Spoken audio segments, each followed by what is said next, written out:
Assalamualaikum warahmatullahi wabarakatuh. Nama saya Enggaran Akita dari kelas B semester 3.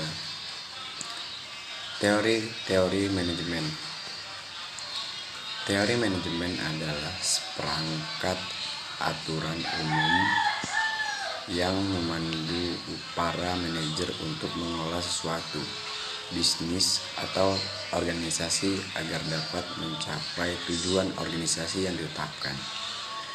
Teori manajemen ini merupakan penjelasan untuk membantu karyawan supaya dapat berhubungan secara efektif dan menerapkan cara yang efektif untuk mencapai tujuan organisasi.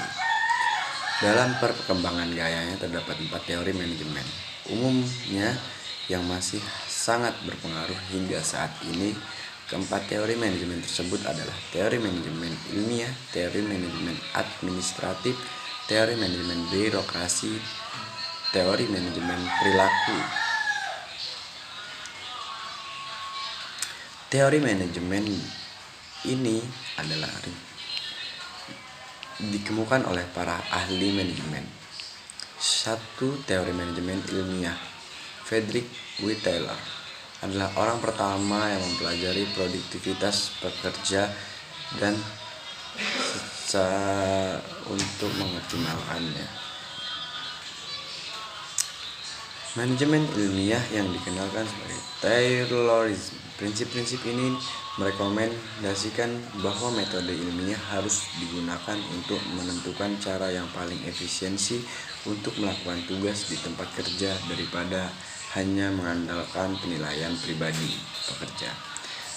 Taylor memperkenalkan standarisasi dan spesialisasi dengan menyarankan bahwa tugas-tugas di tempatkan kerja dipecah menjadi urutan langkah-langkah yang lebih kecil. Taylor juga menyimpulkan bahwa manajer harus menugaskan pekerja ke pekerjaan yang paling sesuai dengan kemampuan mereka, melatih mereka secara menyeluruh, dan mengawasi mereka untuk memastikan bahwa mereka mampu bekerja secara efisien. Bentuk murni dari teori Taylor yang hanya fokus pada pencapaian efisiensi di tempat kerja dan menggunakan cara optimal untuk menyelesaikan tugas yang diberikan dengan mengabaikan sisi kemanusiaan individunya ini sudah tidak banyak dipraktikkan saat ini. Namun teori Taylor yang menyoroti dan menekankan pentingnya efisiensi tempat kerja, prosedur, pelatihan, dan perlunya kerjasama antara pekerja dan manajer. Teori kedua, manajemen administratif, berasal dari ilmuwan yang bernama Henry Fayol.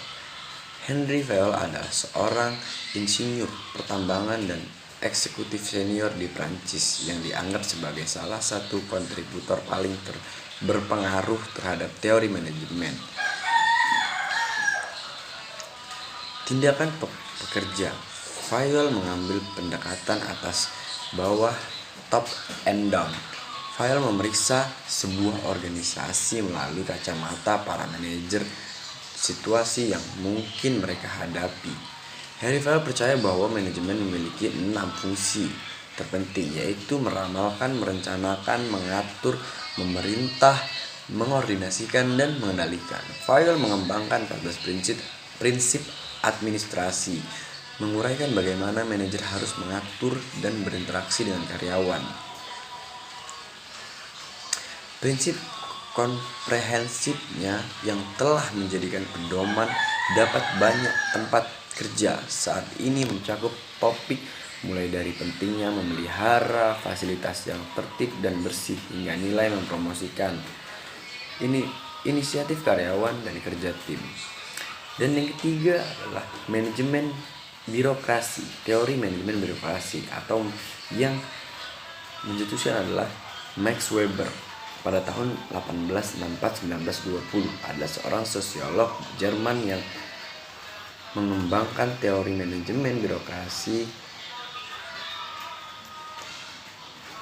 yang berfokus pada penataan organisasi secara hierarkis dengan aturan tata kelola yang jelas. Prinsip-prinsip Weber untuk menciptakan sistem birokrasi yang ideal meliputi pembagian kerja yang jelas, rantai komando hierarkis, pemisahan antara aset pribadi dan organisasi pemilik, pencatatan dan dokumentasi yang cermat, regulasi dan peraturan yang ketat dan konsisten, serta pemilahan dan promosi karyawan berdasarkan kualifikasi dan bukan berdasarkan hubungan pribadinya.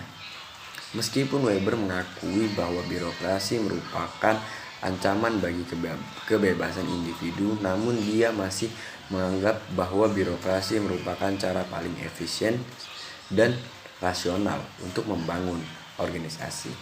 Teori Weber ini makin memainkan peran kunci dalam universalisasi penetapan standar dan prosedur yang merupakan inti dari sebagian besar organisasi modern.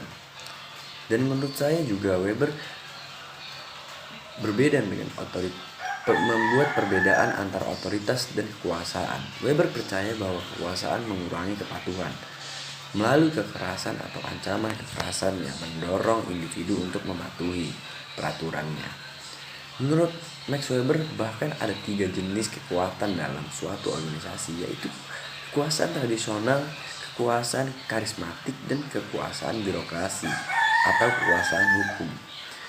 Dan ada teori keempat, teori manajemen perilaku atau yang biasa disebut behavioral theory of management, yang dicetuskan oleh Elton Mayo pada tahun 1880 sampai dengan 1949.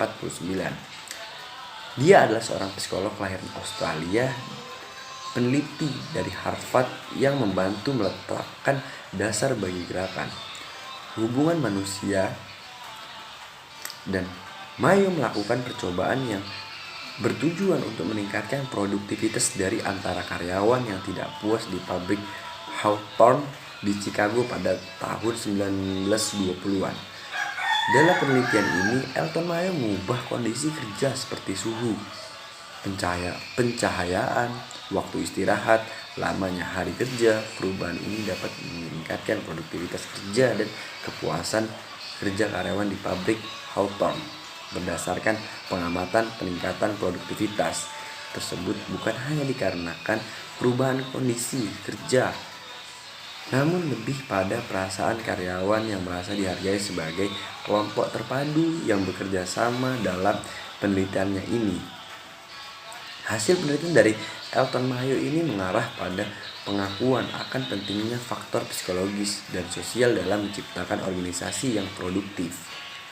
Ini memunculkan teori hubungan manusia yang menyimpulkan bahwa karyawan lebih termotivasi oleh faktor-faktor seperti menjadi bagian dari kelompok dan perhatian pribadi daripada materi yang berupa uang saja atau bahkan kondisi kerjanya. Pendekatan manajemen mengharuskan para manajer untuk mengakui kompleksitas sifat manusia dan nilai ikatan sosial di tempat kerja. Meskipun validitas percobaan Hawthorne telah dipertanyakan.